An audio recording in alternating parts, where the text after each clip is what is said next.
Right now, smartphones are kind of strange. Every phone that calls itself a flagship always put most of its focus on the camera. So if you're someone who doesn't really care that much about photography, but still wants the rest of that flagship level experience, well, you basically have no choice but to pay for those expensive camera systems anyway. So the question is there a phone that has all the flagship features but uses the extra space from the camera to do something different, something surprising? Yes, my friend, that's it. This is the Redmi K90 Pro Max. It takes the space that would normally belong to the camera and jam-packed a subwoofer into it.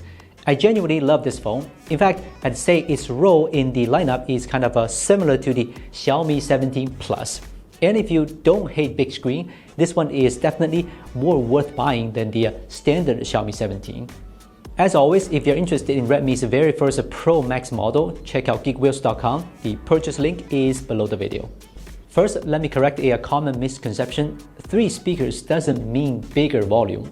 Unlike rugged phones where the big rear speaker is just there to increase volume, the extra speaker here on the K90 Pro Max is specifically tuned for low frequency detail. Its maximum volume is about the same as a normal dual speaker phone. In fact, when playing music, you might not even notice it's working unless you listen closely. That's because this is a 2.1 channel setup. Each speaker handles a frequency range it's best at. The rear one mainly works between 60 to 200 Hz, and the FR graph converts it. Low-end performance is clearly better than typical phones. One reason iPhones are known for good audio is because they use loudness compensation, boosting highs and lows at low volumes to compensate for how our ears perceive sound. The K90 Pro Max now has this feature too, plus directional tuning means you don't have to flip the phone around to get the best sound. And if you still don't like the tuning, no problem. Redmi gives you tons of presets and even full EQ control. Honestly, I think every bass guitarist should buy this phone because when someone goes, "Are you even doing your job?" just hand them this phone and be like, maybe it's time you replace that shit you're using.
I've said a lot about their design in the hands-on video already, so here are just a few extra notes.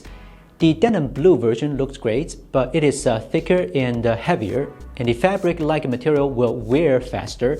If you plan to use it for 5 years, let's say, please just use a case. Because of the rear speaker, Redmi could only give it the IP68, not IP69. Not a real issue. Next one. The USB 3.2 Gen 1 port gives faster data transfer and supports video output, though right now it's only screen mirroring, not full desktop mode. For network compatibility, band coverage in North America is incomplete. Depending on your area, signal may vary. One of the biggest reasons this model is called Pro Max is the display. Size, brightness, clarity all match the Xiaomi 17 Pro Max. The new RGB strip pixel layout lets it look as sharp as the 2K panel while using less power. And yes, there are always compromises. The bottom bezel is slightly thicker and the panel is LTPS instead of LTPO, meaning higher power consumption and no full screen AOD. But overall, I still think this display is better than the Xiaomi 17 and 17 Pro. It uses the same Snapdragon 880 Gen 5, but the tuning here is more aggressive than on the 17 Pro Max. Not just in benchmarks, but in real gaming. In Honkai Star Rail, it tries very hard to maintain high frame rates, but once temps hit 52 degrees Celsius and power draw reaches almost 9 watt, throttling is unavoidable. So what about the D2 display chip? While using it for free insertion make it gaming smoother? Of course not. Free insertion only works for the first 10 minutes, and once it overheats, it automatically shuts off. Your hands then feel like a slow-cooked beef, uncomfortable. Plus, free insertion causes severe screen tearing. Honestly, for this game at least, this chip doesn't really serve any purpose. Of course, we tested Genshin Impact as well, but the difference between them was so small, there's really not much to take away from it. But here's the fun part, Xiaomi has been testing a PC game emulator called WingPlay, and on the K90 series, it's finally available to the public. Right now, it runs the 3 games perfectly, Hollow Knight, Silk Song, and Stardew Valley, with a Steam Safe Sync and a low power draw, basically Steam Deck experience on your phone. But if you don't play these 3 games, this feature means nothing to you. There are still a lot of drawbacks. For example, the launcher for this emulator is really hard to find, and interface hasn't even been translated into English yet. You also have to be online and logged into a Xiaomi account just to start the game. Want to play other games? Nope. Right now, outside of those 3 games we mentioned, most of them just won't run properly. So yeah, it's still far from replacing a Steam Deck. At this stage, the emulator is basically a beta. If you want a truly comfortable PC gaming experience on the phone, you are just going to wait for a bit longer. Although the K90 Pro Max camera has been upgraded, the improvements might not be as big as everyone imagines. The sensor is exactly the same as the Xiaomi 17s, and the telephoto has an even smaller aperture because it's a periscope design. Let's start with the telephoto first. The JM5 is an old friend of ours. Although the sensor is still a bit smaller compared to the flagship, in most scenarios you won't notice any major issues. Just like the Xiaomi 17 Pro Max, the focal length is 115mm, meaning 3x to 5x zoom is achieved through cropping the main camera. But the K90 Pro Max also uses center fusion technology and AI enhancement, so photos taken between 70mm and 150mm are actually not bad. Images of this quality are more than enough for posting on Instagram or Facebook. I think its telephoto easily beats the standard Xiaomi 17, though there's still a gap compared to the 17 Pro Max. Once the center fusion fails due to low light or moving subjects, AI enhancement alone can't save the poor image quality. Even without a rear display, the camera isn't pushed out of the module, but the K90 Pro Max ultra-wide camera is still 18mm.